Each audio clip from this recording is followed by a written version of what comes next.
नमस्ते।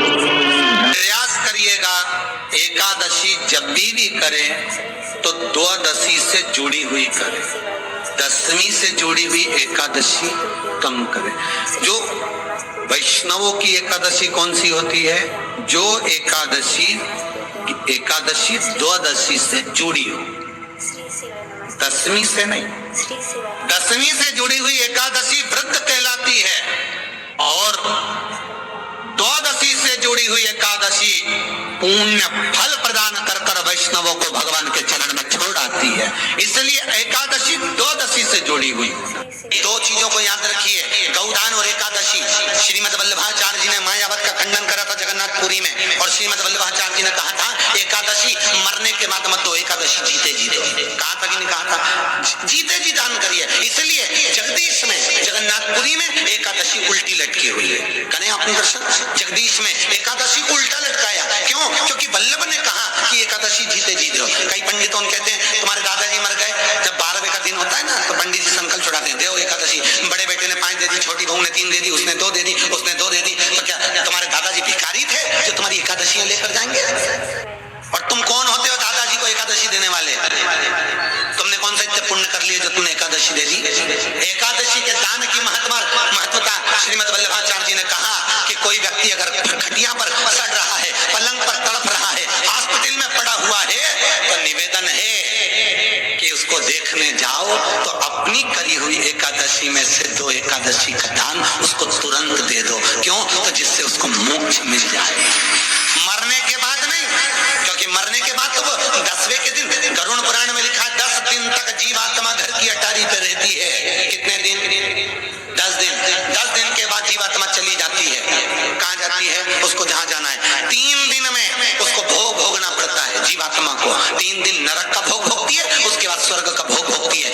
18 दिन में ये प्रोसेस पूरी हो जाती है। कितने दिन? 18 दिन। 18 दिन के बाद में उस जीवात्मा को धान के खेत में पटका जाता है। किसके खेत में? धान के, चावल के खेत में। इसलिए कहते हैं एकादशी के दिन चावल मत खाओ। कहते कि नहीं कहते? और क्या कहते हैं? द्वादशी के दिन चावल खाना जरूरी है। एकादशी का पालना करना है तो द्वादशी को चावल का 1 गिलास खाओ, तब द्वादशी को चावल खाओगे तो एकादशी लगेगी। चावल नहीं खाओगे तो एकादशी नहीं लगेगी। द्वादशी को चावल खाना जरूरी है। क्यों कहते हैं? क्योंकि धान के खेत में जीव को छोड़ा जाता है, उस धान के खेत में, चावल के खेत में जीवात्मा रहती है। उसको चिड़िया खाती है तो चिड़िया के रूप में जन्म लेता है, मनुष्य खाता है तो मनुष्य के रूप में जन्म लेता है। इसलिए एकादशी के दिन चावल नहीं खाया जाता, क्योंकि एकादशी के दिन हम चावल खाएंगे तो जीव हत्या का दोष लग जाएगा। फिर कब खाना है? द्वादशी के दिन। द्वादशी के दिन क्यों खाया जाता है? क्योंकि हम एकादशी के व्रत करे रहते हैं, और पहला घसा जब चावल का खाते हैं तो अपनी करी हुई एकादशी का पुण्य जितने जीव हमारे मुंह में जाते हैं उनको उसका पुण्य मिल जाता है, और उनका फिर जन्म नहीं होता, वो तर जाते हैं, उनको एकादशी का भाग मिल जाता है। इसलिए कहते हैं एकादशी को चावल मत खाओ, पर द्वादशी को 10 दिन तक जीवात्मा है। और आपने एकादशी कब जान दी? बोलो जम के। 12वें के दिन, 13वें के दिन आपने एकादशी का दान दिया, वो मिली उनको? अरे बोलो अच्छे से। कई तो अभी तक कर रही होगी, हमारे दादाजी के निमित्त की कर रहे हैं, कर ले। फिर वही वाली बात आ गई, गुलाब के फूल में पानी जारी है। कोई कार्य अटक रहा है, तकलीफ आ रही है, दुख है, लक्ष्मी नहीं आ रही, परेशान हो, 108 बेलपत्र की, जो बेलपत्र होते हैं उसकी, इसको छेद तो करते नहीं है सुई से, बेलपत्र की डंडी को बांधते जाओ 108 बेलपत्र की माला बना लो, और माला बनाकर भगवान शंकर के गले में, शंकर के शिवलिंग को जो चढ़ा देता है उसकी मनोकामना भगवान शंकर पूरी कर देते हैं। अट्ठा एकादशी 108 बेलपत्र की माला बनाकर शंकर भगवान को समर्पित करी जाती है।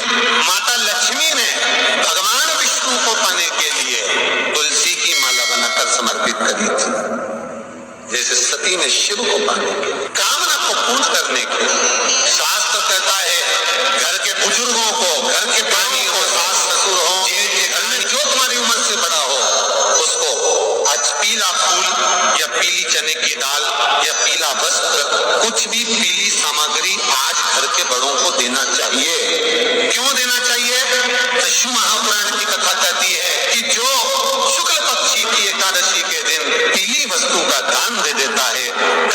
किसी ब्राह्मण को देने नहीं जाना, किसी मंदिर में देने नहीं जाना, आपके ही घर में, आपके ही घर के बड़ों को किसी भी पीली चीज का दान कर सकते हो। फूल हो, मिठाई हो, कोई अनाज हो, कोई वस्त्र हो, पीली वस्तु का दान दे। क्यों होगा? क्या होगा उससे? शिव महापुराण की कथा कहती है उससे जिंदगी में कभी बड़ी बीमारी प्रवेश नहीं करती। सनातन धर्म कहता है थोड़ा सा अच्छा कार्य आप कर रहे हैं, भगवत भजन आप कर रहे हैं, कीर्तन आप कर रहे हैं, मंत्र जाप आप कर रहे हैं, स्मरण आप कर रहे हैं, नाम जाप यदि आप कर रहे हैं, तो वो लोभ से पीड़ित होना चाहिए, बहुत दूर।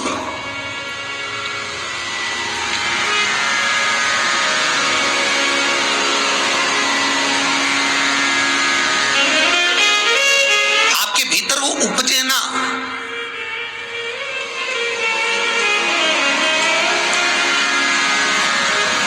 दुनिया के लोग कितना भी कहे ना, वो एक बेल बेचारा किसान का, एक बेल कुएं में गिर गया। अब कुएं में गिर गया तो किसान का बेल जब कुएं में गिरा तो ये देखा कि कुएं में से बेल को निकालना है। खूब मेहनत करी किसान ने बेल को निकालने की, पर वो बेल निकल नहीं रहा था। बहुत बहुत बहुत बहुत मेहनत करने के बाद भी वो बेल नहीं निकला। बहुत अथक प्रयास करा गया पर बेल नहीं निकला। तब किसान ने फिर कहीं मशीन वाले से कहा होगा कि इस बेल को निकालना है। मशीन वाले ने कहा 25,000 रुपए लग जाएंगे, 20,000 रुपए लग जाएंगे। तो उसने सोचा 20,000 25,000 लग जाएगा तो अच्छा है कि इसको पड़े ही रहने दो। बेल किसी काम का तो था नहीं, बूढ़ा हो गया था। अगर बेल बूढ़ा हो गया है तो इसी कुएं में पड़े रहने दो, मर जाएगा। इसी कुआं भी सूख गया है, इसमें कोई दिक्कत वाली बात नहीं, अपन कचरा पटकते जाएंगे, बेल को वहीं की वहीं दबा देंगे। गांव के लोगों से कह दिया मेरा बेल कुएं में गिर गया है और ये बूढ़ा हो गया था। एक काम करो, तुम्हारे गांव का जितना भी कचरा है ना, घर वाले वो सब लाकर इसमें डालते हैं ना, बेल मर जाएगा, धीरे धीरे उस पे मिट्टी डल जाएगी। गांव के लोगों ने कचरा लाकर डालना चालू करा। जैसे जैसे बेल के पास में कचरा पटकना प्रारंभ करा, बेल भी समझदार था। इधर कचरा पटकते तो इधर पांव रखकर खड़ा हो जाता, इधर पटकते तो इधर पांव रखकर खड़ा हो जाता। धीरे धीरे पूरा कुआं भराते चले गया और बेर कचरे पर पांव रखते रखते रखते रखते रखते रखते बाहर आ गया।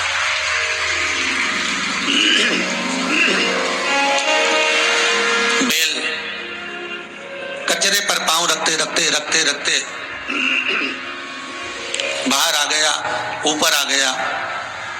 और जब वो ऊपर आया, निकल कर बाहर भाग गया, निकल कर बाहर भागा। बेल से हमको एक सीख लेना चाहिए, हमको एक चीज सीख लेना चाहिए। बुराई करने वाले कितनी भी बुराई करेंगे, निंदा का कचरा, बुराई का कचरा कितना भी पटकेंगे, हमको केवल उस पर पांव रखकर निकल कर बाहर की ओर चले जाना है और हमारे जीवन को सार्थक बना लेना है। करे तो करे।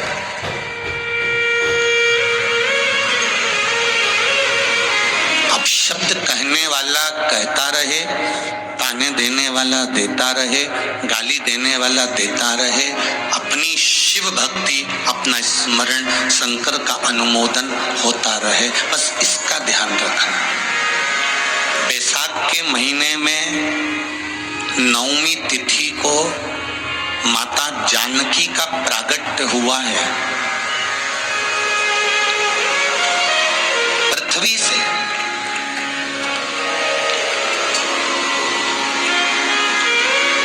कभी एक विचार करिएगा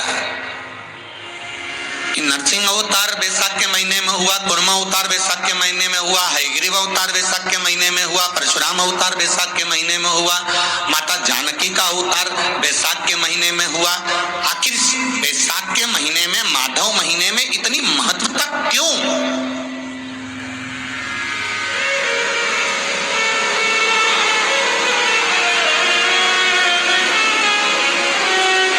बैसाख के महीने में पड़ने वाली एकादशी, चतुर्थी, प्रदोष, अमावस्या, पूर्णिमा, शिवरात्रि, ये सभी इतनी महत्वपूर्ण क्यों हो जाती है?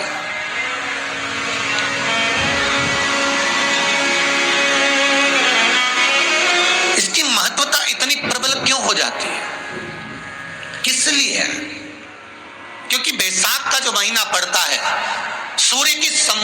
तपन, सूर्यदेव अपने पूर्ण तेज के साथ में मृत्यु लोक के निवासियों पर, चाहे जलचर हो, थलचर हो, वायुचर हो, चाहे जो जीव हैं, उस पर जब किरण फेंकते हैं तो संसार का जो मनुष्य है उस पर जब ताप पड़ता है तो ताप पड़ने के कारण उसके मुख से भगवान का नाम निकल ही जाता है, स्मरण नाम निकल ही जाता है। जब उसके मुख से भगवान का नाम निकलता है तो वो भगवान की शरणागति खुद ग्रहण कर लेता है स्वयं।